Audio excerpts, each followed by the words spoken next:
right, guys, in the top right-hand corner, our blue Protoss player with his name actually spelled out, which confused me so much. I was like, wait, am I reading this right? TT1, guys, in the blue. His opponent down in the bottom left-hand corner. He is going to be representing Complexity. A lot of people know him quite well. It's Trimaster. Yeah, Trimaster, a solid overall Terran player, and like we said, he's quite well developed in a lot of his matchups, which makes him a good candidate to actually lead off Fork Team Complexity. In the past, it had usually been him that kind of set the stage. We'd see how things went for a while, and then you'd start to see, although of course some of these players aren't with the team anymore, players like Hart, Ganji, Killer, things like that brought in afterwards to either be snipers or aces, depending on the situation. Yeah, Trimaster, his name suits him quite well. Trimaster, you know, his 3 races in StarCraft, definitely very befitting. We'll have to see what he opts to do here against this Protoss opponent, TT1. TT1 has, you know, I mean, it's Cloud Kingdom, so it's that map, no matter what situation you're in, it's always about the 3 base. You have this very difficult to take fourth. A lot of players we actually see even go to those extraneous expansions often in the top corners just because that fourth is so wide open. And it really opens up against Terran players because they have just such an ability to hit from multiple angles with varied attack patterns. And it can definitely be a challenge to secure that base. So, really boils down to that 3-base play in many cases. Will that be what we're going to see here in this game? Well, we'll see if Trimaster even gives him the opportunity to get there. He is, of course, grabbing gas, not going for a quick command center like we would normally see. So, he has something a little bit crafty up his sleeve. And there indeed, a second barracks actually put down at a very interesting time too. Usually you see a second one put down about the time you've got an add-on on the way or you're starting to invest in your first upgrade. So certainly wants to try and get out there and do some damage. Third SCV running up to the front. I wonder what his plans are. Yeah, the quicker second barracks here. You know, it's a little interesting. If you go for the tech lab, it gives you a couple extra units when you go for your push. But the reactor, I feel like the reactor is more likely here. I'm waiting to see it thrown down after this Marine. Because if you throw down that second barracks so quickly, no, it is going to be the tech lab. The very fast second barracks, you want to push out as many units as possible very quickly. With the tech lab here, I mean, we're going to be seeing Marauders in all likelihood, but don't expect, you know, a quick stim follow-up behind this. I'm not feeling as much. Of course, this is going to depend on what Trimaster sees. He's getting into TT1's base right now.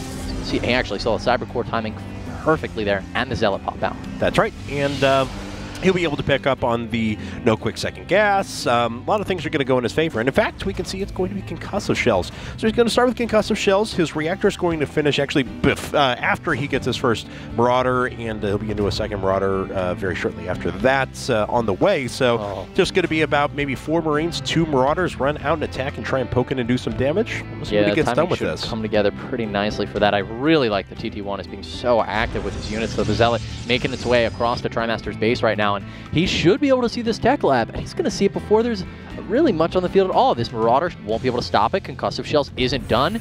He needs to run. He does need to run up there, however. Oh, and you saw what he did. Trimaster actually got away with this Marauder before the Zealot was able to see it. Now, of course, we have to assume he's going to get up there. He's going to see the tech lab anyway, but he'll see it's not working. That's actually very critical scouting information for him. And it looks like he's going to wait until he can surround all of these units. The Zealot trying to run up to the front does manage to snag 1 Marine there, but look at that. The second Marauder from the top catching the Stalker with the concussive shell, going to be able to catch up to that and dispatch of it. No problem at all. I mean, that worked out incredibly well for Trimaster early on, hiding that Marauder from the probe to make sure it didn't get scouted. And in this position, his Marauder was able to come down and secure that Stalker that elsewise would have been able to escape immediately. We see a cancel from TT1. He throws down some gateways, and he's going to need to hold off this pressure very effectively. Oh, yeah. I mean, 4 gates in response to this, but is it already too late? Because by the time these gateways finish up, units are already going to be inside of his base.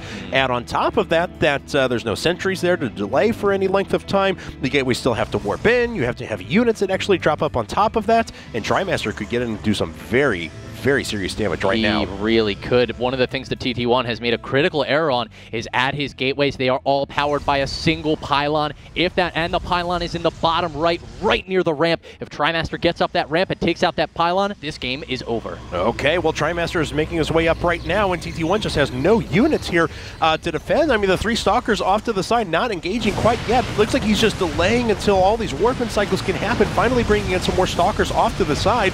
1 Stalker gets very injured. A second one going to fall, and these are actually falling quite rapidly. Yes, they are doing a lot of damage. Trimaster going straight for the units in this scenario. The probe's doing a pretty good job here. Doesn't lose quite too many. Now he's beginning to take some losses, but the units will be cleaned up by TT1. which, you know, going back to that pylon once again, not only was that pylon a critical point, only one gateway would be powered by the other pylon that was close by, but TT1 even warped in his units on that pylon. Yeah. So if Trimaster killed it, he ceased the warp-ins, the gateways became unpowered, and he would have had nothing to worry about. It would have been an easy win in this situation. TT1 has dodged a bullet, and now we have a game. He's dodged a bullet, but this is still a really rough scenario for him. He doesn't have a second Nexus done. His opponent knows what can kill me right now. Well, those 4 gates that you have sitting up there, if you warp in a bunch of units, that would do a pretty good job. So he already builds 2 bunkers. He's got units ready for this. He'll probably even bring down some SCVs in a second as his next command center does finish, and he actually snuck those units back to the main. So TT1 hasn't been able to establish any sort of resources. In fact, off of his last warp-in cycle, just 1 sentry came in.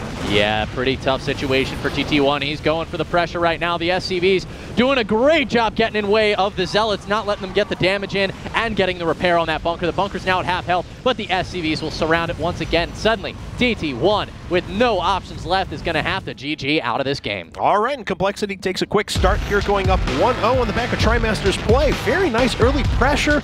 TT1 just wasn't able to react to it. He wasn't.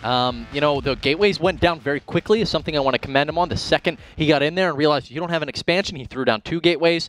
Then he saw the concussive shells, threw down a 4th one on top of it, but ultimately just not enough. Lost a lot of units from that early pressure and didn't have enough to follow up. All right, guys. Well, that's game number 1 in the books. Looks like game number 2, we're going to see a Terran player come in here. It's going to be Masa for Root. So, TVT action. I think I saw the map was Whirlwinds. I want to let you guys know that in 2 weeks, actually from today, we're going to be hosting a 4-player $10,000 tournament at DICE in Las Vegas. 4 incredible players are going to be there. 2 Zerg players, Scarlet and Violet, Protoss player Grubby, and the Terran player Lucifron are going to be in attendance. And that's just ridiculous.